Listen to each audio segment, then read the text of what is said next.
What's up, everybody? Welcome back to Yanks of the Cop. We are here. We are back. Aston Villa pre-match game Saturday. Massive 3 points up to stake. We're your hosts, as always, Steve, Andrew, and Wahomie.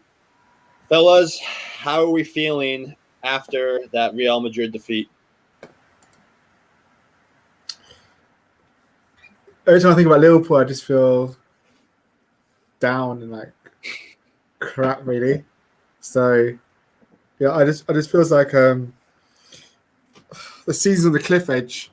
Like, we after that Madrid game, we don't beat Villa, that's the season over, more or less. So it just feels like what felt like exciting promise a week ago, now it feels despair. So I've been trying most of the rest of this week not to think about Liverpool. Whenever it cuts in my head, I just feel, oh God. Just reminds me back to that game where I think, God. Then I did the foolish thing this morning, rewatching the whole game again because I was bored. And I'm just like, God, it was a catastrophe when you watch it again. Like, seriously, you see how bad we really were. So I'm just. But you also probably saw that they weren't out of this world. They weren't untouchable. No, they weren't as good as, I know that everyone's talking about Zidane tactical masterclass and all that nonsense. What really wasn't. It was more the case of Liverpool played like we were how Arsenal was to Arsenal last weekend. Yeah. How trash they were against us. That's how we were against Madrid. We were absolute trash, and it was so easy. None of the Madrid goals were even that good. It was just terrible. Like one was a route one ball from Cruz that should be defended better. The second one defended better in more ways than one. Yeah, the second one was just shocking defending from Trent. He could have headed that ball anywhere. To head it straight back into the danger, that's shocking from him. Mm-hmm. And the third one was just disgraceful. How do you concede from a corner like that? The ball comes in. That's just you don't concede that way. That's Sunday league kind of stuff. So it wasn't like amazing play from Madrid. It's just shocking all round day for Liverpool. Yeah, I'm gonna go the slightly more optimistic route. I'm glad that we're facing Aston Villa this weekend. I think it's a good chance for us to get some revenge against them. I mean, they beat us 7-2 last time we played them. The good news is they are not Real Madrid. They don't have the movement of Real Madrid. Well, I think Ollie Watkins up top has had a phenomenal season, and he does have good movement. I think it's something that Kabak and Phillips should be able to handle, and I think our midfield should easily outclass their midfield. So I'm feeling optimistic about this weekend. The good news is the top four, if we win, is clearly within grasp.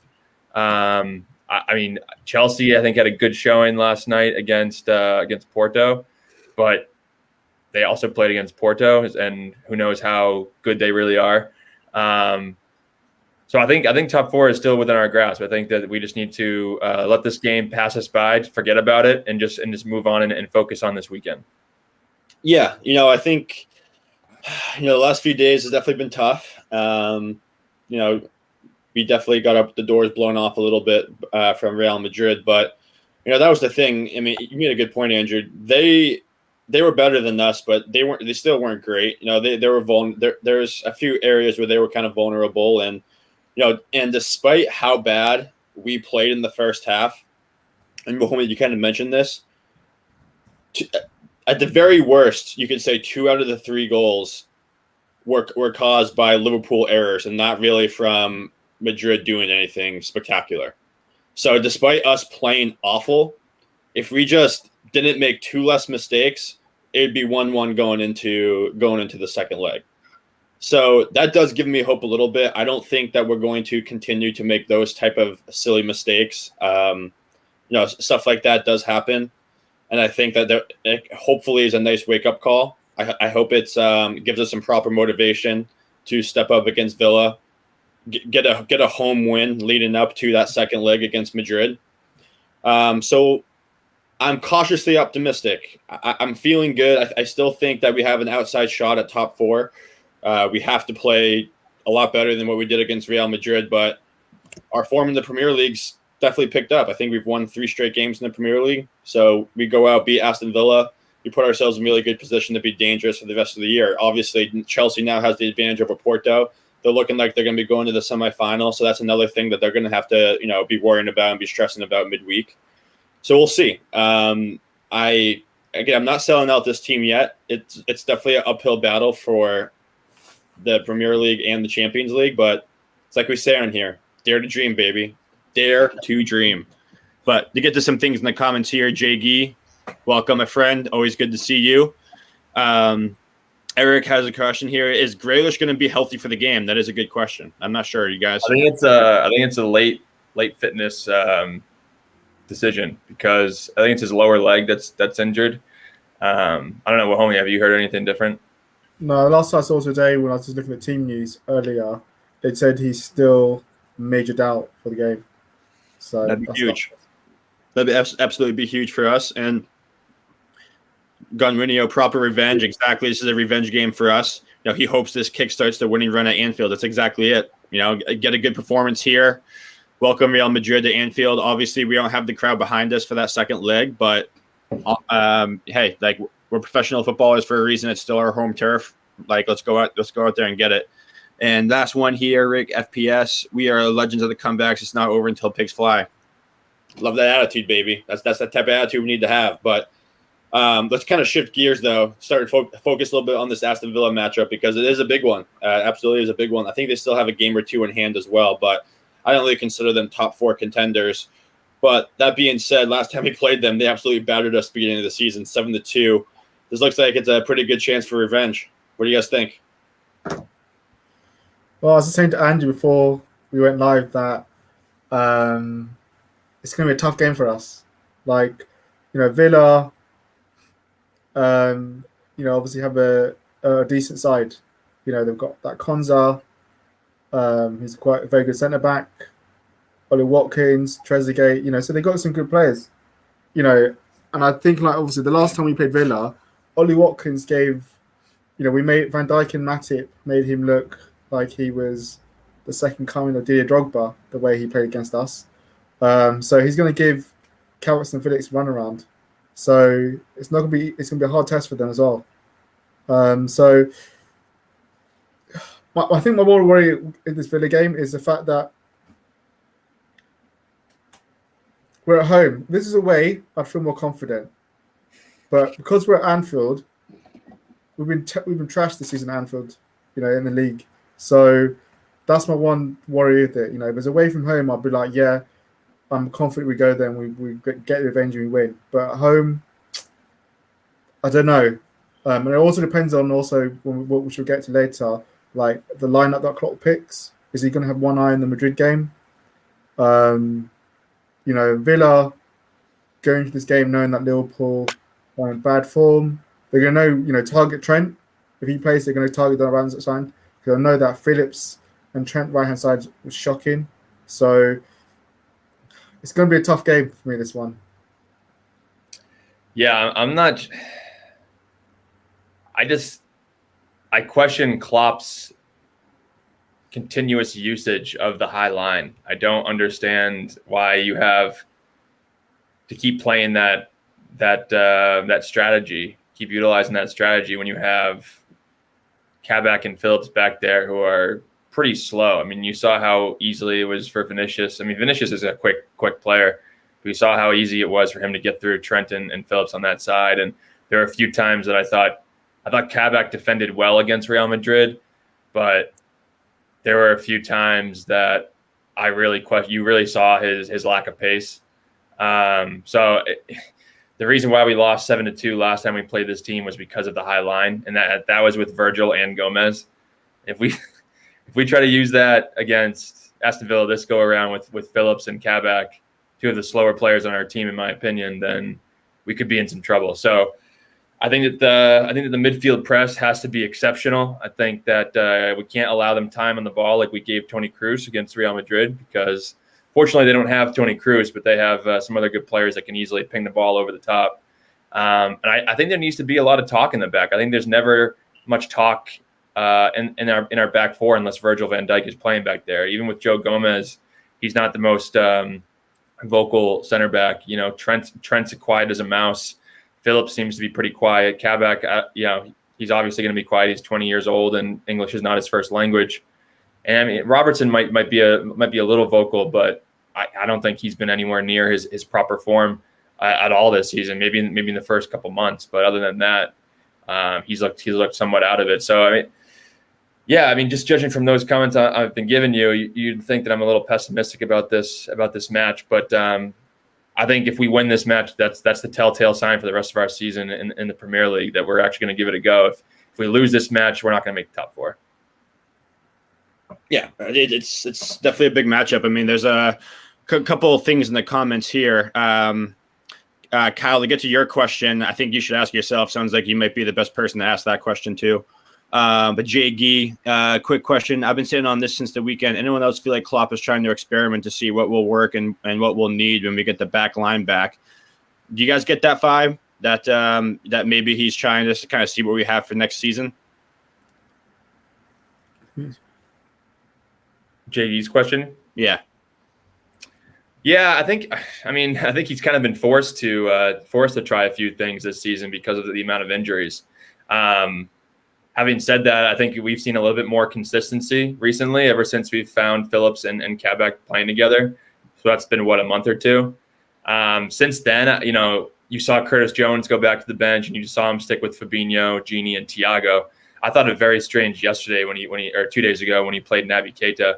But I don't know if he's really been I don't know if he's really been trying too hard to change things up. We haven't really seen him utilize the 4-2-3-1 that often. I don't know what it was. I don't know why he chose to go with Naby Keita last game. He seemed to pull like a Pep Guardiola in a sense and just try to get a little too tactical. So I think next game against Real Madrid and especially this game against Aston Villa, he's going to go more with his gut and trust his most trusted lieutenants, I guess. And I think you'll see Firmino and I think you'll see Thiago back in there.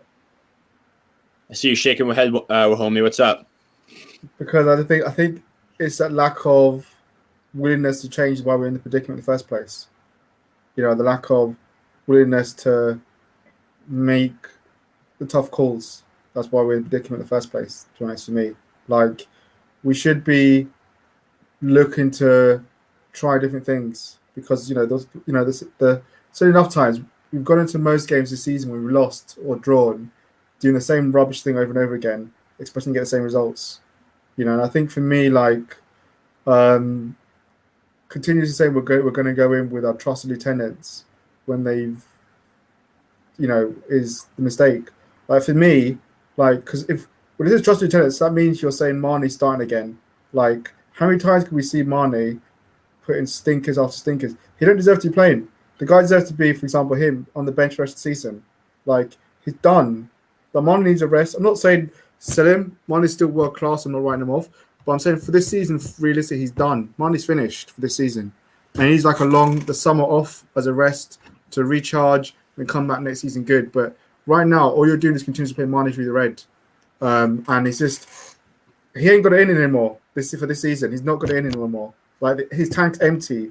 It's like when you're basically, trying to use a battery that's done and that battery, you can hear your music skipping a little bit, but the battery's not strong enough. That's what Mane is basically like. So, he ain't got in there for him to continue. And that's why I feel like trust lieutenants mean he's going to play him again. And we're just going to, there's no difference in Mane's performances each game now.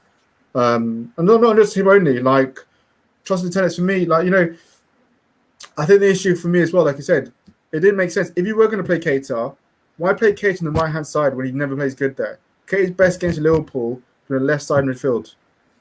When the Leicester game last year, all left side midfield. When Keita plays on the right-hand side, he looks lost there, because he's not going to do what Henderson does and trap back and protect Trent that way. That's not Keita's game. You're having to make him do too much there because obviously he then has to think, well, look, Salah's not going to trap back. I have to then cover Trent. But that's not really my game. I don't want to be doing that kind of tracking back defensive work. I don't understand. If you're going to put Keita, put Ronaldo on the right-hand side. Because he's going to do more of the defensive side and make us more solid. So I don't understand why Klopp's so afraid to put Ronaldo on that side and Keita on the left. But when if Thiago plays, he puts Ronaldo on the right-hand side. So I don't really understand. I don't understand that logic. And I think that killed us because, I remember I watched that game thinking the whole way through, Trent was left to 2-1 every time. 2-1 he was facing. He was facing Mendy and Vincenzo Jr. every time, overload. And like Klopp did nothing to change it throughout the game, and I just don't understand that. Who when Thiago came on, Thiago doesn't want to play on the right hand side, having to do that running back, tracking back. That's not his game. So it didn't make sense again to put Thiago on the right hand side and expect him to then start protecting Trent. That's not his game. Put Thiago on the other side and put Ginny there. So I think like going back to Jay's thing as well, I don't think Klopp's been experimented at all because like Andrew said, like we've not really seen anything different. It's been the same players over and over again that are put out there expecting us to get the same results. So I don't buy the idea that we're trying different tactics or anything new because we all know tomorrow he's going to play 4-3-3 on Saturday. We know on Monday, or Tuesday, Wednesday he's going to play 4-3-3 again. So he's not. That's not really trying anything new. Like, if he was trying anything new, he'd go out. I don't know. I'm not saying to do this, but he'd go out on Saturday and change it up completely and try different formation, different players, and say, "Look, Mane, you're on the bench. You've had your times. Robbo, I'm resting you because you look absolutely shattered. You're offering nothing on that left hand flank, and it does obviously help because Mane's been poor in front of you. So I'm going to play Simicus to give him a try, get him some legs and minutes. I'm going to give Jones a chance because we've not seen Jones at all since I can't remember the last time Jones played. So if we give him those different players a chance, because for me, if you go on Saturday and he plays Ginny again after how poor he was against Madrid, that's not trying anything new. That's just going with the same thing, trying to get the same results over and over again. Mm-hmm. Yeah, I mean, to get to this point here, Rec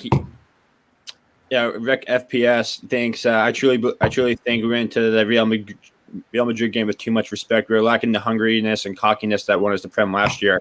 I agree with the second half of the statement. I don't really think that we went in there with too much respect. I actually think the opposite. I think, especially as a fan base and maybe as a team, I think we thought, may have overlooked these guys a little bit. And I do think Klopp got a little too cute with starting Keita. It really just didn't make any sense. He hadn't played at all.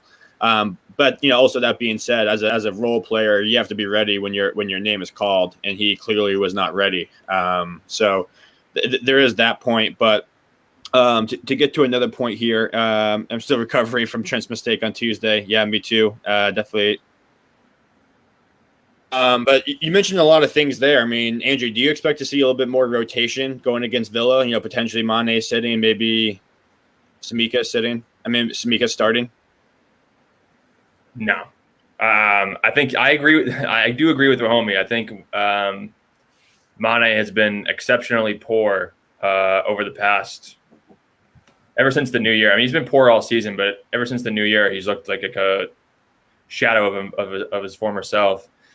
He definitely needs to sit down. And I said that yesterday, it was 2 days ago after the Real Madrid game. But I think that this game, I'm going to go back to the Real Madrid game real quick. I think that game was 100% missing Thiago, and it was 100% missing Bobby Firmino. I know that we were all saying that Jota deserved to start, and I think that he did, but he did not do a good job. He didn't hold the ball up. He couldn't dribble. Real seemed to have done their homework. Every move he tried to make, he was immediately stifled. I think that Thiago, once he came in for Keita, you saw the game immediately change. There was much more control. There was, you could rely on him to make an actual pass and be in the position that he was in, unlike Naby Keita. It just changed the game for the rest of the first half, and then for maybe 25 minutes of the second half. But I still don't think he's going to go with any changes. I really don't. I mean, I would love to see Curtis Jones in there. I would like to see Tsimikas. He's definitely not going to play Tsimikas. I'd be extremely surprised if he played Tsimikas. I bet he would play James Milner at left back before he plays Tsimikas, which I just don't understand. You saw that. Yes, you saw that the other day. James Milner slid back into left back instead of putting Tsimikas in for Robertson. So, yeah, I think the changes need to be made. I think Sadio Mane needs to sit down, but Klopp can be someone who gets stuck in his ways, and I don't think we're going to see a vast rotation at all. I kind of disagree. I think we're going to see a little bit of a rotation. I just think like a guy like Robbo, he's played so many minutes for us this season. He played a ton of minutes over the international break. He definitely needs a rest. Whether it's Milner or Tsimikas, one of those guys should play there. And then also, I do think Curtis Jones is due for some time. So I don't expect to see Naby Keita in there. Don't expect maybe not Gini Wijnaldum. I think one if not both of those guys won't play. So I really do think Jones will slide in there, and I do think Monty will get a rest too. He's just been way off the mark this year, very tired. So whether it's you go Jota, Firmino, Salah, or maybe we even see a little bit of Shaqiri in there as well. I don't know. I am expecting like maybe 2 or 3 non-starters to be in the lineup against Villa. I just think that we're going to need as much fresh legs as possible for that Madrid second leg. We need the guys to be sharp and ready to go for that. And I think especially if Grealish doesn't play, we can afford to rotate a couple of guys for this match, and I think it'll be foolish not to be honest with you. I love Rex SB. Robbo, Kabak, Maldini. The Gasser affiliates is crazy. Hey, if there was a meteor coming to planet Earth, you would head it out of there. I'm sure. I've been seeing a lot of shouts about this. Trent moving to midfield, making way for Nico. I saw some people on Twitter yesterday saying that Trent's not a right back; he should be a winger. I just don't agree with that at all. I mean, first of all, I don't think Trent has the pace to be a winger. Yeah, he's a good cross, but I don't think he's going to beat many people one-on-one defensively with pace or skill. I think that he's a touch. He's an overlap kind of guy. Give him a touch, and he'll whip a cross into the box. I just don't ever see him being a winger, or in the midfield maybe, but he doesn't have. I feel like you get too easily beaten in the midfield. I think that, quick drop of the shoulder and go to the left or the right, he's immediately beaten and out of the play. And I don't really think I just can't see it. Everybody wants to link him up with Steven Gerrard, I think. And he just doesn't have the aggressiveness. He doesn't have the strength. I don't think he's nearly strong enough to be in that midfield. I just don't see it happening. I think he's one of the best right backs in the world. He should stay in that position, do what he's good at. I think he's actually done pretty well defensively this year. It was actually offensively that I thought he was lacking for the most part this year until this Real Madrid game. But he's going to learn from his mistakes. I doubt we'll see Trent Alexander-Arnold do a header back to the goalkeeper anytime soon. Well, I'll say this for Trent. He's 22, still a kid, played a lot of football. He had no protection against Real Madrid. He wasn't protected as if he had anyone in front of him covering him. He was left in 2-on-1 situations over and over again. And he was left in 2-on-1 situations versus a very good Mendy and Vinicius Jr. So, of course he was going to have those. Obviously he made those mistakes, but of course, there was going to have issues. So, I think obviously if Henderson's there, it's a different aspect in terms of game. Like Trent doesn't get exposed as he has done against in that Madrid game. With Nico Williams isn't good enough for Liverpool. Let's just get off that train. If Liverpool were going to get another right back, we need to go out and get a quality right back, like we've done with Tsimikas. Nico Williams is not the one. Let's move from that train of thinking that he's going to be good enough to play for Liverpool. Well, Nico is also 19 years old. Hey, he turns 20 next week, though. Yeah, but it's not. I don't see the hype in him. Just like I said with Ash, I said this earlier with Reece Williams, but people are gassing Reece Williams, and I said he's not good enough. And then all of a sudden, everyone starts changing around saying, "Yeah, Williams is not good enough." So Nico Williams is not good enough. We saw the wrong right back. The right back was Hover. Nico Williams can't cross the ball, can't offer anything attack, and even defensively, he ain't that great either. So, what really are you saying to stand out that he's 19 that he's going to be doing? We've seen other 19-year-olds, 20-year-olds show more than he has. So, Nico Williams, I don't get it. The only thing that Nico Williams has is he's a British boy. That's it. Otherwise, he wouldn't be at the club if that wasn't the case. I just don't see it.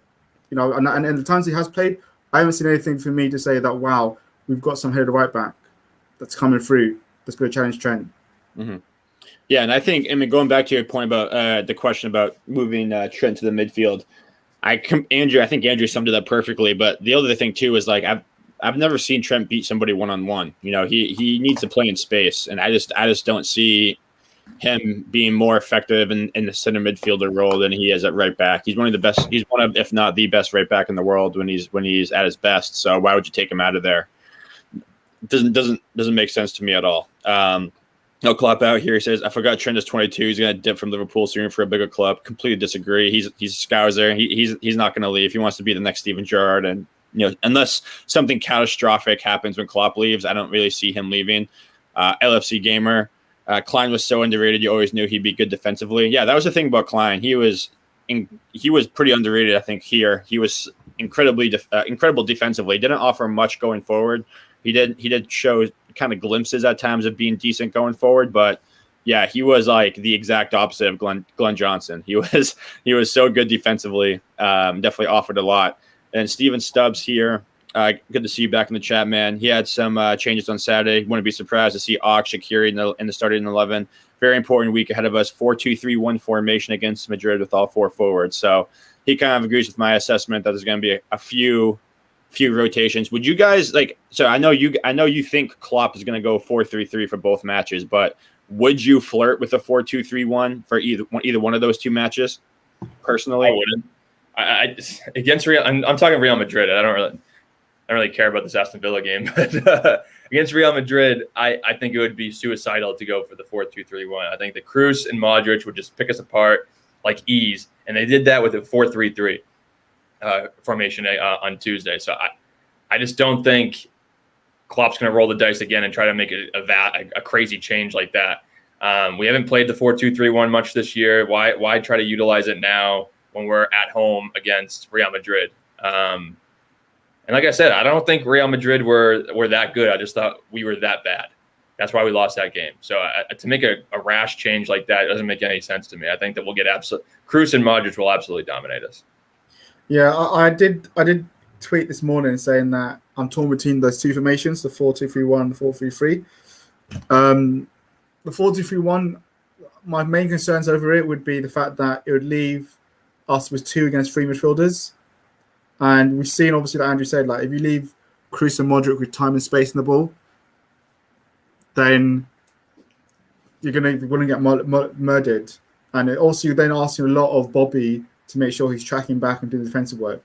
So I think it's an ask, so that's one concern with the 4-2-3-1.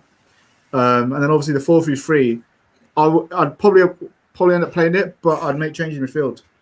So I think one thing we lack, which I thought on Tuesday nights, we had no leadership. There's not one leader on that pitch whatsoever. So for me, if there's no leader with no Van Dijk and Henderson there, then I think for Wednesday or Tuesday, I can't remember what night it is, we have to have Milner in the midfield.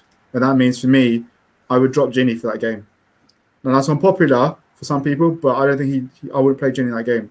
I'd play Fabinho, Thiago, Milner in terms of leadership, and then bring on Gini in the second half if you need a goal like we did against Barcelona. But I think you need someone in that midfield Madrid game that's going to bark orders, going to offer leadership, that's going to off some kind of instruction. Otherwise, we're going to go into that game again with no leader. And that's going to count against us, especially with no fans.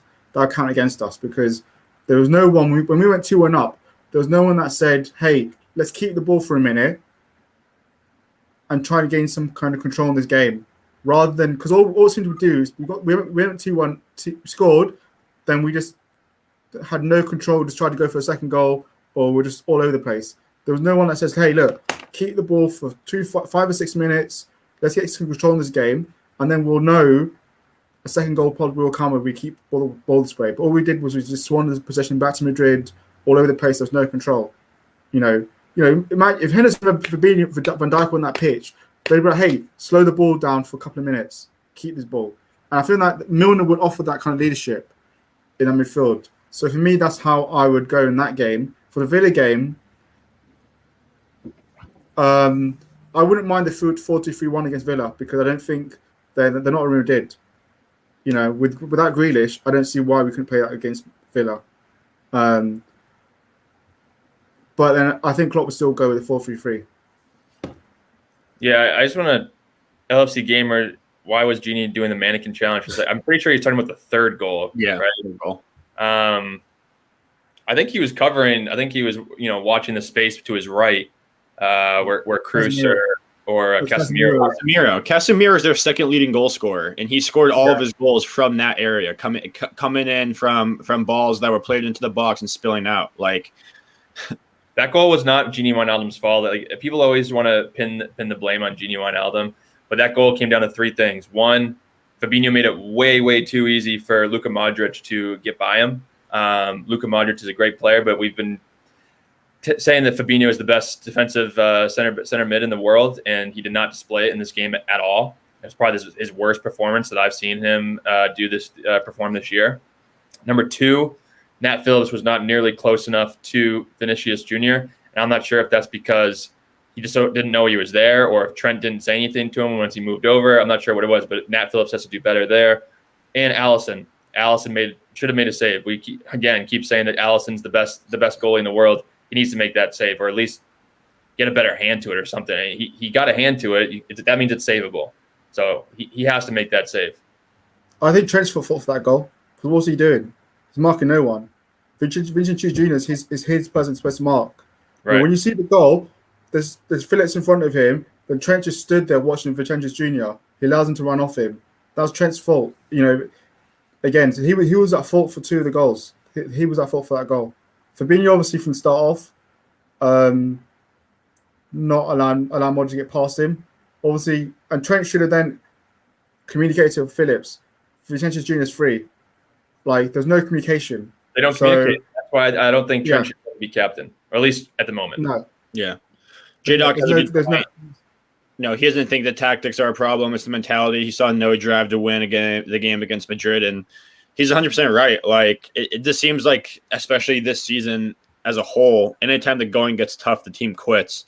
And I think it didn't make sense to me why, like, Thiago was brought in for games like the Real Madrid game. It doesn't make sense why he didn't play, why he didn't start that game. But, I mean, Wahome was right. It was screaming for some leadership in the midfield to slow things down. A Milner, even a Thiago. I think if Thiago started the game, we would not have been that bad. Like, because he always gets criticized for taking too long with the ball. But, like, that was kind of what we needed against Real Madrid this time, was just not rushing it. It just seemed like the team was in such a rush to get up the field quickly, to attack, the back line that was, their backup center backs, and then a right back who's usually a right winger. So I think they got way too far ahead of themselves and just got way too excited, and just at no point were they composed in the first half. They were just running around like chickens with their heads cut off, trying to get something done. So I mean, that's kind of what I think was the main problem with that. Yeah, I think as well. I think as soon as Thiago came on, although we looked much better. We looked much more solid and, had a foothold, for a while in that game. Obviously, Thiago came on, allowed Ginny to do that run, and we scored.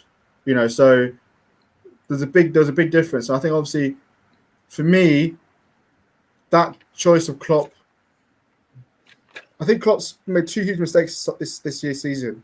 Yeah. The first one, Jota against Michelin, that cost us the league title for me. Yeah. I still blame him for that. He cost the league title for that, because we'd still been running if Jota had been fit, because I think we'd have won those games. The second one, playing Keita on Tuesday, throwing him in there. What I was going to say is, when we say, like, when I can't remember who said it before, the fact that it's not tactics, it's a mentality thing. Yeah, if it's a mentality thing, doesn't that come from the manager? Because Klopp's is Liverpool, his blueprint. So if they're going out with the wrong mentality, isn't that Klopp that's not giving them the right mentality to go out there? Because that's his job as a manager, to motivate them, to get them the right mindset to go and tackle this game. So for me, I felt that Liverpool was starstruck. I feel that we went into that game against Madrid, thinking like, oh, wow, because we're getting to see Toni Kroos up live and personal, and they're watching him, and instead of thinking, oh, let me close him down, instead they're not. So I say, like, that's part of Klopp's mentality, like a mentality thing then that's obviously come from the manager and the coaches. They're not equipping the players with the right mentality to go out and win this game, or to go out there and actually impose himself in the game. Even at half time, there wasn't really that much. I know we scored, but maybe after 5 or 10 minutes, we looked good. Then after that, we went back to the same how we were in the first half. So there wasn't really that much in terms of a massive shift in mentality. So again, I say, where is the line between where you say, actually, look, there's something might not be right in terms of the coaching or in terms of the manager, in terms of not saying they're not good enough. I'm saying that maybe even for them, this season's taken a toll off them in terms of mindset, in terms of motivation, in terms of the energy they can give. Even last season, you see Pep Linders get off the bench more and bark orders. Now he never leaves the bench half the time, sits down. Before you'd see him getting off, but since he had the argument with Lampard, he doesn't do it anymore. So, what I'm saying is, again, it's are Pep Linders and Kravitz questioning Klopp to say, hey, boss, maybe we need to change it up, maybe we need to change it up? Are they, do they have enough presence in themselves to say, look, mine has been poor for the last 5 games. Maybe try something else. Let's try something different. Take him out of the limelight, give him a couple of rest. Has Klopp got the people who are willing to actually challenge his ideas, and actually say, hey, let's try something different? Because I'm thinking there's, that also plays a massive aspect in, in the mentality of the players. Yeah, I don't know. I think it can go both ways with the assistant coaches. I think that maybe we don't know. Maybe they could be the ones that have said, let's put Naby Keita in this game. He's deserved it. He looks great in training. He has to play. Maybe they're the ones that push that. We just don't know what's really going on behind the scenes. And yeah, I agree with you to an extent about the mentality thing. I think that oftentimes there's been situations where Klopp hasn't rallied the troops at all, and they look flat. We've been, the 3 years prior to this season, we've been known as a team that starts on the front foot, puts teams on their heels, and this year I haven't seen it very often. I've seen it. It's a very rare sighting that I see something like that happen. And that's what happened in this game. But I actually think that it's partially the players' fault as well. If you can't get up for a Champions League quarterfinal match against Real Madrid at Real Madrid, then there's bigger problems than just Jurgen Klopp. It's a mentality thing with their own players as well. Yeah, Klopp does have a major role to play there, but I think the players are part of the blame, kind of like what you said. Yeah. No, I completely agree. It's all in. It's on everybody. I think that point right there was spot on. If you can't get up for a Champions League match at Real Madrid, then there's no motivational words that's going to motivate you more than that type of an atmosphere. But again, one of the things that you've talked about a lot was the back line and Nat Phillips' performance in that match. Steven Stubbs, he kind of brings up a good point. As much as Nat Phillips has been quality this season, it was step up in class for him. Not the only one to blame. He couldn't pass the ball 5 yards, made it easy for Madrid. Now he's going to be going up against Ollie Watkins. What do you think of this test for Kabak and Phillips going against a guy like Ollie Watkins again in Aston Villa? Nat Phillips got a lot of stick for this game, and so did Kabak. And yeah, they didn't perform well, but Nat Phillips was playing the second tier or Bundesliga 2 last season. Kabak is 20 years old and was playing for Schalke, one of the worst teams, if not the worst team in the Bundesliga this year. So to expect them to all of a sudden start playing like prime Van Dijk and prime Gomez doesn't make any sense to me. We said all week Benzema and the front three of Real Madrid are going to offer a different test, and this is a different test. And what did we get? We got something that we should have expected. We got Nat Phillips and Kabak, who got outclassed by Karim Benzema's movement, and we got Trent Alexander-Arnold got outclassed by Vinicius Jr. So just for people to come at Nat Phillips and Kabak in this game made no sense to me. I just don't understand it. I still have trust in them to get the job done against Aston Villa. Real Madrid are just a different animal, and to be honest, I think a lot of those faults that a lot of people put them on were the faults of the midfield and the front three. They didn't press at all. Toni Kroos was allowed all the time in the world for the first 2 goals, and that can't happen. He's a world-class midfielder. He's going to pick a pass if he's given time against any center backs in the world. I guarantee you that. And yeah, Nat Phillips was out of position in the first one, and maybe the second one as well. But you can't put the finger all on them, and because you expect them to be prime Van Dijk, you just can't. Mm-hmm. But I expect them to have a great bounce back game in this one. I don't think people are blowing the finger at them. I think people more than saying, look, the game was everyone was trashing that game. Liverpool, let's be real. No one came out of that game with any credit, But I think the main point is the fact what it showed for a lot of people is the levels that Liverpool are trying to play at. Well, obviously, we're trying to compete with the Madrids. We're European royalty just like Madrid were, are as a team. We were Champions League winners 2 years ago. That's the level we want to be. So what it kind of showed the fact is for us is like, yeah, we're not expecting them to be Van Dijk or Matip, but you see like the difference. Like Nacho and Militao are third and fourth choice in Madrid. And you see the gulf in levels between them two and Phillips and Kabak. The main thing there for us is the fact that, our third and fourth choice should still be of a high level to be able to compete when they are playing against a top team. Simple as that. The fact is... But they're not our third and fourth choice. They are right now. Are not. Now. Start of the season, our third and fourth choice were Matip and Fabinho. And but right now, the same situation as Real Madrid, then Matip and Fabinho would have been a perfect fit. I would have completely agreed with you. This is our fifth and sixth choice center backs. Yeah, but right now they're having to play as third and fourth as our prime center backs. And what it shows going forward for people is the fact that they're not the correct level. Like people before were saying that Nat Phillips and Kabak were good enough to be fourth choice going forward into the summer. They're not at that level. Liverpool are trying to as a combination, they're not at that level. But like next season, you put Kabak next to Van Dijk, that shit doesn't happen. You put Phillips next to Van Dijk, that shit doesn't happen. How many times have we seen? I hate the argument a lot. Lovren was still crap next to Van Dijk. He still made howlers. A Watford game. There's so many games you can say it. So Moreno was still crap next to Van Dijk. He didn't improve at all. So I don't get this idea where just because Van Dijk comes in and we put him next to them, all of a sudden Cabot's going to go from being the level he is to some world-class centre-back. Don't work it that way. Otherwise, Moreno and Lovren would improve. No. I'm sorry. It literally is that way. We were the worst defenses before Van Dijk came in, and then he comes in mid-season and changed our team. Like it's completely. What do you mean? That's literally what happened. No, yeah, to the point, but there's still a point where we went and Lovren wasn't good enough to take us to the next level. We went to the Champions final, and a lot of those players weren't. Some of the players that were playing next to Van Dijk were not good enough still. I agree. I don't think Phillips and Kabak should be our third and fourth choices. I think that Kabak could be the fourth choice. I think Phillips. I think maybe fourth choice. The fifth choice. Maybe he should probably just. I mean, at this point, we should probably just sell him and get some money for him. But I personally think Kabak's the fourth choice. If Real Madrid had the amount of injuries that we had at center back, I think that you would. Who would they have at center back if they didn't have Nacho and Militao? I have no idea who those players even are.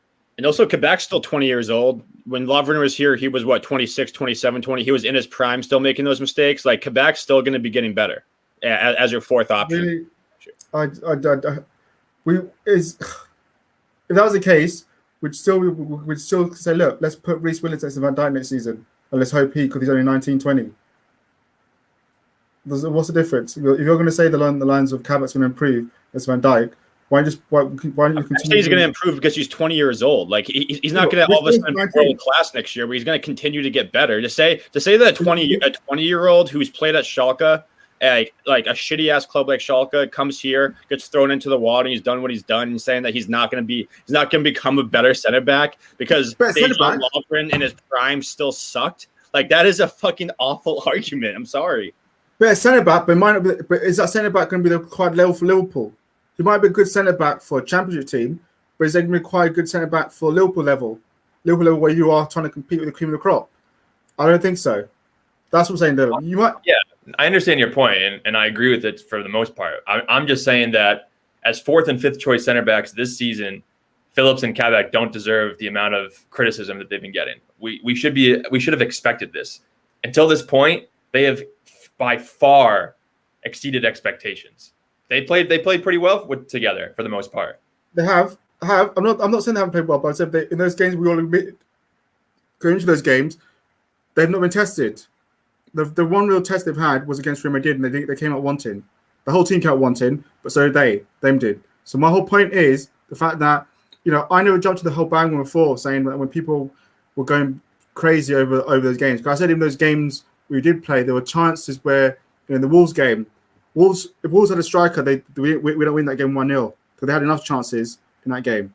I'm just saying, like, going forward, what kind of helped me reassess is the fact that I actually believed that Bang. I thought as well, Kabak's going to be a great. I was saying the same thing. Kabak is going to be a great third or fourth choice centre back if we get Konate, Van Dijk, Gomez, Kabak. After that game, it showed me the levels that he is right now. We need realistically our 4 choice centre backs next season to be ones that we can throw into games and have that rotation and know, look, it doesn't matter who we're playing against. I trust that guy to perform. Doesn't matter who I'm playing against, whether it's a Benzema or whether it's a Timo Werner. I trust that guy. I don't trust him against those players. I really don't. Whether he's Van Dijk or not, I think he'd be exposed. So like I didn't trust Lovren against Van Dijk in those big games because I knew he'd get exposed. He got exposed against Watford. He got exposed when Harry Kane was playing against him for Tottenham. Every time Lovren could be targeted and get exposed. I'm saying that I don't trust him next to Van Dijk. I don't think Van Dijk, as world class as he is, he can't turn, excuse my French, shit into gold. He can't do it. Otherwise, other players would have also grown next to him, and they didn't. I don't think Nat Phillips is a Liverpool player in the future. I think he should be moved on. I think he's played great for us, and we should thank him for that. So I agree with you there. I think Kabak. I haven't rewatched the game, and maybe I should, but I actually thought Kabak played pretty. I thought he played well. I wouldn't say he played amazing. I thought he 10? maybe Rate out of 10. I would have given him maybe a 5 or a 6. 5 or 6? I don't know what game you're watching, bro. I think that's so generous. Where was he at fault for any of the goals? When did he get beat 1-on-1 by Benzema? I mean, maybe I need to rewatch it, but I didn't think he got fault for many things. I think we watched the game. He wasn't targeted as much. I don't know, but what would you have given him?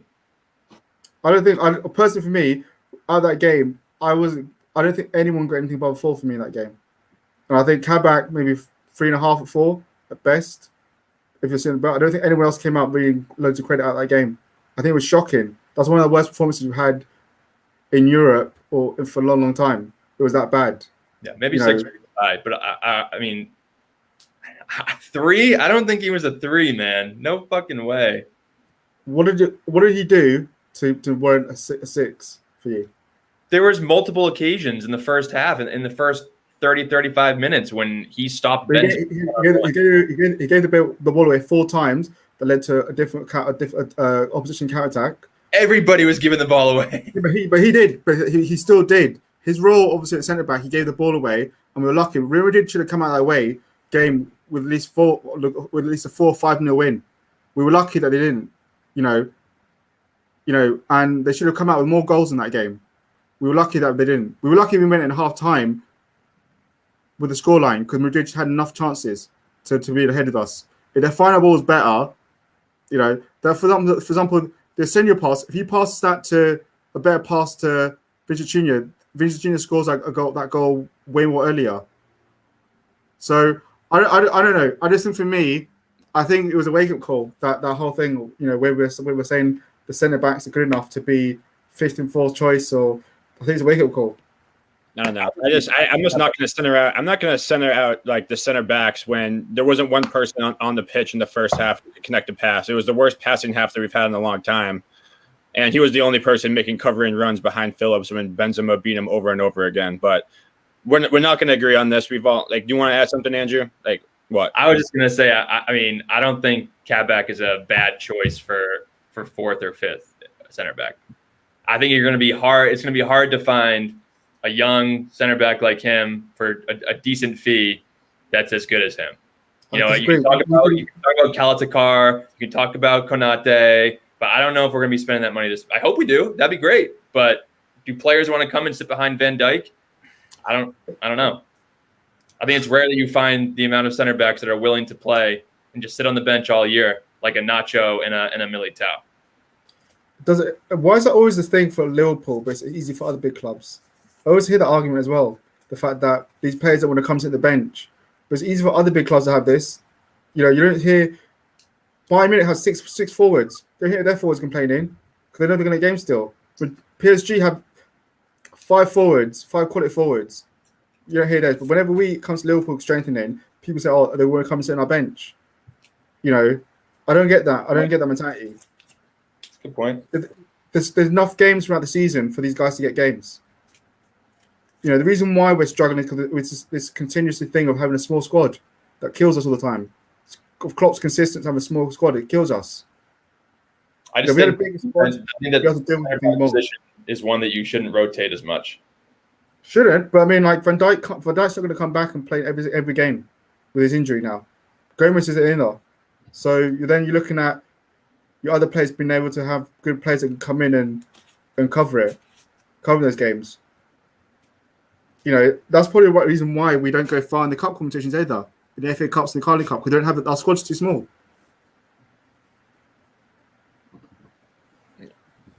Oh, we should move on. We're never going to agree on this. Yeah, so I mean, just to start wrapping up here, trying to tie back to the Aston Villa game. I mean, what do you guys want to see out of the team for this match? And I guess overall, just like other than the walk-ins versus Quebec and Phillips, what are some other key battles in this match you think that could decide the game? I just want to see heart. I want to see motivation. I want to see aggression. I want to see them actually want to win the damn game. We're playing at Anfield, playing against Aston Villa, who beat us 7-2. We're fresh off of a loss from Real Madrid. Now, like, we need to see a reaction. I don't want them to start off flat and have to make amends in the second half or whatever it is. They need to start off hot. They need to start off pinging the ball around, and we need to score some goals. We need to put some shots on target. That's what needs to happen. And if that doesn't happen, then I'm seriously fearful for the top 4. All the strides that we've made in the past 2 months or past month to get back into the fight for top 4 would be meaningless if we don't win this game. Yeah, I mean, I completely agree. I want to see you put in 100% effort at home. I just want to see us, like J-Doc said, I want to see some hunger to win. I want to see us treat Anfield like a fortress. Obviously, it'd be tough with no fans in there, but nobody has fans, so let's treat Anfield like it's Anfield. Go out and get a win. And yeah, I just want to see. I mentioned this, when we lost like all those games in a row. I just want to see somebody take the team by the balls and just say, if no one else is going to do it, I'm going to do it, and just have that killer mentality. And I just don't think we've seen it at all. Like in the first half against Madrid, like everyone's heads that were down when we were getting battered in the first 10 minutes. Like, can somebody step up and guide this team and be the leader that we need? Because there's, like what homie said, like we didn't have any leadership against Madrid. So like, can somebody appear as a leader? Can people play to their abilities? And like, can we, get some confidence going into that second leg? And when it comes to like key battles, somebody brought up Mings here, Eric here. Do I think Mings has a chance of going to England? I honestly think Mings is incredibly overrated. I don't think he's that good of a player. I know he's playing for Villa, but I mean, since Joe Gomez probably isn't going to be at the Euros, maybe he's got a shot. But I think if he does make the team, he probably won't play very much, if at all, in the Euros. But I just think, key matchups, obviously, Ollie Watkins, Ross Barkley against Fabinho in the midfield. I think Fabinho can win that battle, but, Barkley's been pretty good. And then just, again, the front three. The front three just needs to play well. I think for me, what I'm expecting, hopefully reaction, like a quick start. Because if we come out with a slow tempo, then I know it's going to be a long day for us. As simple as that. Because too many times when we've gone into this game to Anfield, we've been so slow at the blocks. It's unbelievable, and it's only till maybe you've gone a goal down is there some kind of reaction. So I want to see us like quick at the block, play some sharp, quick, incisive football, and get at Villa. Don't allow Villa to come in here and settle and know that oh great, like we can feel comfortable here. That's the one thing we were doing last year. We didn't give teams time to breathe. I want us to be that kind of relentless, push Villa backwards and make Villa be camped in their own penalty half where they can't get out. because they know just Liverpool's just relentless pressure, relentless attacking. I want us to be playing like quick, incisive football. That's what I want to see.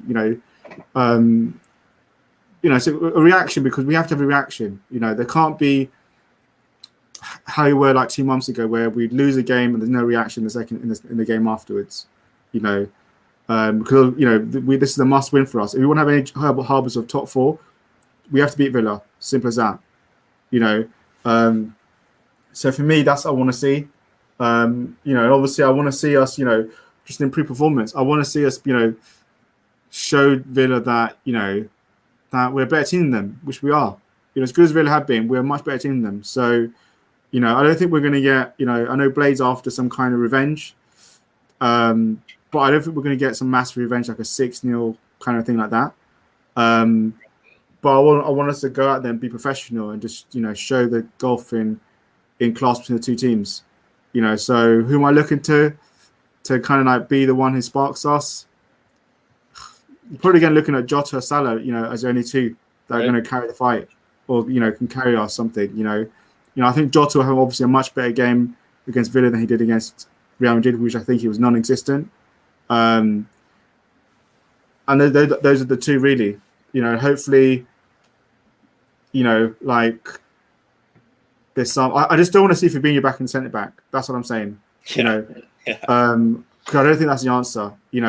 I think if you take Fabinho out, we go back to the shite we were 2 months ago, where where it's just downhill. So, we have to persist with Kabak and Phillips for the rest of the season. So I just want to see Fabinho in midfield, and I just want him to Klopp to mix it up. I know he's probably not, but I'd like to see Jones get a run out. Just to get something like some fresh legs in midfield, something different, rather than going with the same people, and who are tired.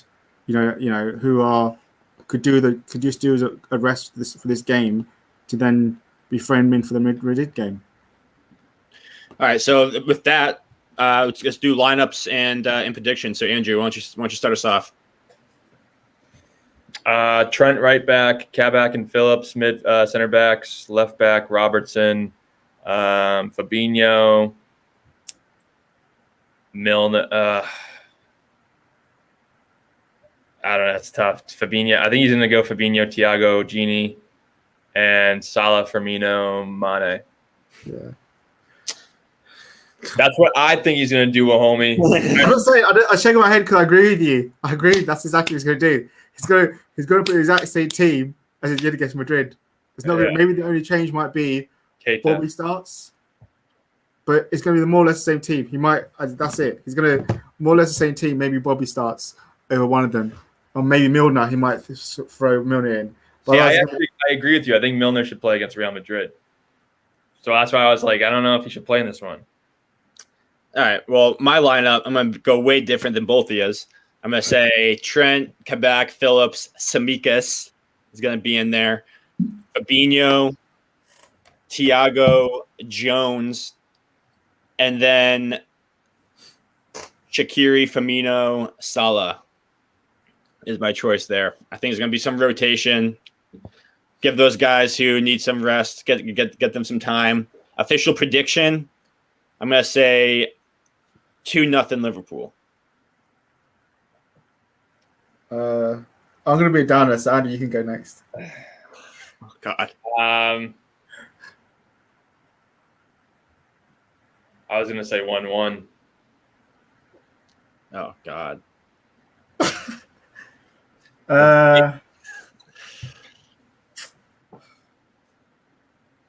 Prediction. It's a tough one because on one hand, I wouldn't be surprised if we lost, to be honest, because just of how we played at Anfield. But I'm going to go for 1-1, and it's not the result we need. Kills us for the top 4.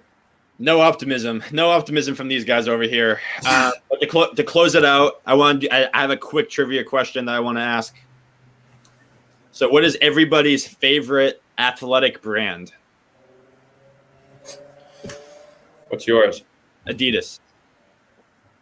Favorite brand? I was a Puma man. Puma swaggy. They got a lot of nice clothes. They got a nice style. I don't hate it. I don't fit into Puma shoes; they're too narrow. I will say all the Puma cleats I got, they would break with like before the season was over. I always had to get a new pair before the season was over. I like if I'm looking for boots, I like Adidas. If I'm looking for clothes, I like Nike. Or Nike, as you say in the UK. Nike. I like that. That's fair. That was the only one I had. What's your favorite ice cream? Cookie dough. Favorite ice cream. Honestly, just plain vanilla. Vanilla. Yeah. I gotta run, boy. I was always a sticky toffee. Thanks for the chat. See you guys later. Good. Toffee's a good one. That's not a bad one, but yeah. At least we got to end with some smiles there. It was a rough episode. Definitely a lot of back and emotion. A lot of good ones. It was very emotional, and that's how you know it's good. But chat, you guys were awesome. You guys hung out for the whole thing. We appreciate it. If you haven't liked and subscribed yet, please go ahead and do it. It helps us get some bigger guests on the show. That being said, we have a massive guest coming on our show tomorrow for our Friday Final Word. He is Gareth from the Anfield Rap will be joining us. Don't want to miss that one. It's going to be a ton of fun. Please tune in. I think we'll be going live at 4:30-ish tomorrow Eastern, 9:30 GMT. So otherwise, if you guys are, please make sure that you join. Bring your questions. We'd love to have it. Hit that like and subscribe button if you haven't done it yet. We're on the road to 500. We're 4 away from 300. We're on the way. Help us out. We love you guys. And also, you can also now find us on Spotify, Apple Music, Apple iTunes, anything that has podcasts. You can now find our show on there if you'd rather listen there. Definitely tune in. Tell your friends if they don't like YouTube. You can find us there now as well. But otherwise, we'll share the links out on the tweet. But until then, up the Reds, everyone, and we'll see you tomorrow for Friday's Final Word. Up the Reds.